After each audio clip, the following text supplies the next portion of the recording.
নমস্কার বন্ধুরা, লাবণী কিচেনে আপনাদের সবাইকে স্বাগত। আজ আমি একটি বাচ্চারা খেতে চায় না তাই এইভাবে যদি কিছু বানিয়ে দেওয়া যায় তাহলে বাচ্চারা খুব আনন্দভাবে খেয়ে নেবে। তাহলে রেসিপিটি শুরু করা যাক। আজ এইভাবে আলুগুলো আমি কড়াইতে দিয়ে দিয়েছি, দিয়ে আমি এবারে এর মধ্যে নুন হলুদ দিয়ে আলুগুলো ভালো করে ভেজে নেব।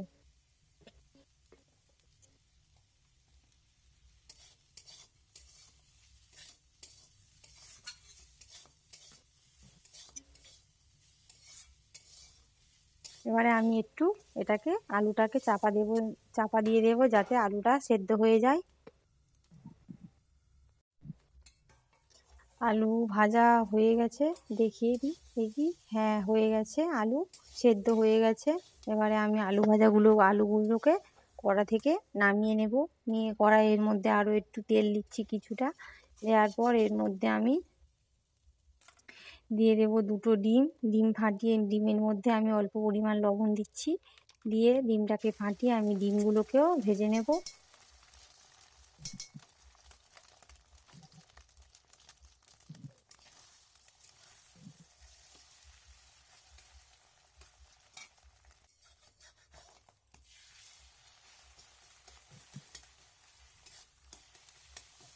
ডিম ভাজা হয়ে গেছে, আমি ডিম ভাজাগুলো এবারে তুলে নিচ্ছি।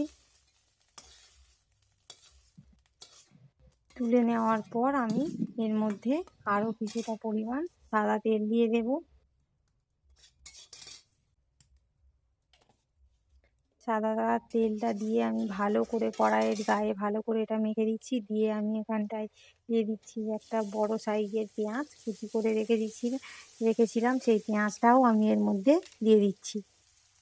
দেওয়ার পর এর মধ্যে আমি দেব দুটো কাঁচা লঙ্কা চেরা করে।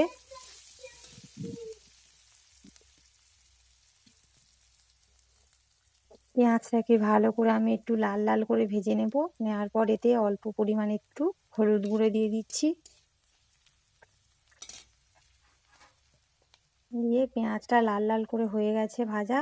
এবারে আমি এর মধ্যে চাউমিন দিয়ে দিচ্ছি।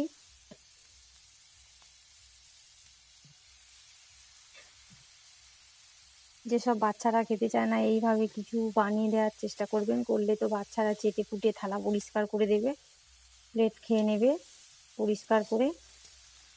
এবারে আমি চাউমিনটাকে ভালো করে ভেজে নেব।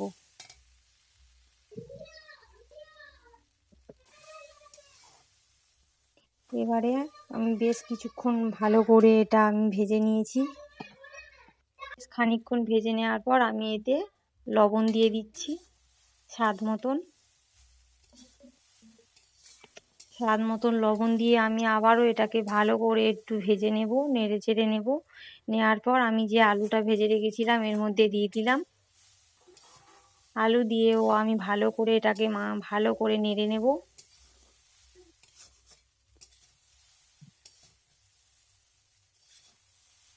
চাউমিনটা ভালো করে ভেজে নিতে হয়, নাহলে খেতে ভালো লাগে না আর বেশ শরীরও খারাপ হতে পারে। এবারে আমি ডিমগুলো এর মধ্যে দিয়ে দিয়েছি। এর মধ্যে আমি এবারে দিয়ে দেব 2 চামচ জিরের গুঁড়ো আপনাদের কাছে না থাকলে নাও দিতে পারেন। জিরের গুঁড়ো দেওয়ার পরও আমি আবারও এটা ভালো করে নেড়ে নিচ্ছি।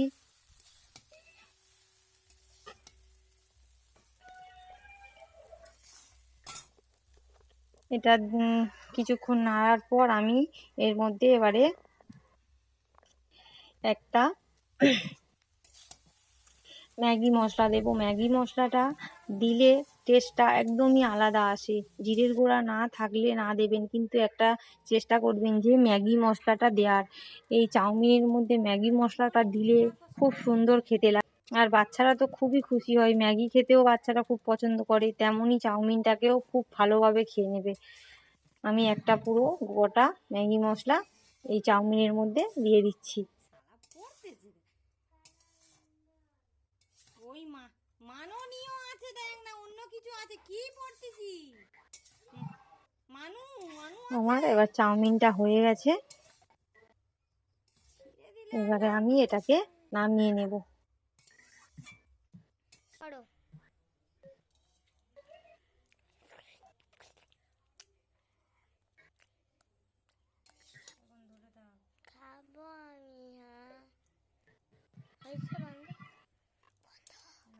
আমার ছেলে ডাকছে, মা কখন হবে। ও চাউমিনটা খেতে খুব ভালোবাসে, ও খাবে, ও রেডি হয়ে গেছে, ও খাবে বলে ওকেও আমি খেতে দিয়েছি। কতগুলো নিয়েছে, প্লেট শেষ করে দিয়েছে। এই দেখুন বন্ধুরা, তাহলে আমার ভিডিওটি আমি এখানেই শেষ করছি। ভালো লাগলে লাইক, কমেন্ট, শেয়ার করবেন আর চ্যানেলটিকে সাবস্ক্রাইব করবেন। তাহলে দেখা হচ্ছে পরের ভিডিওয়। টাটা।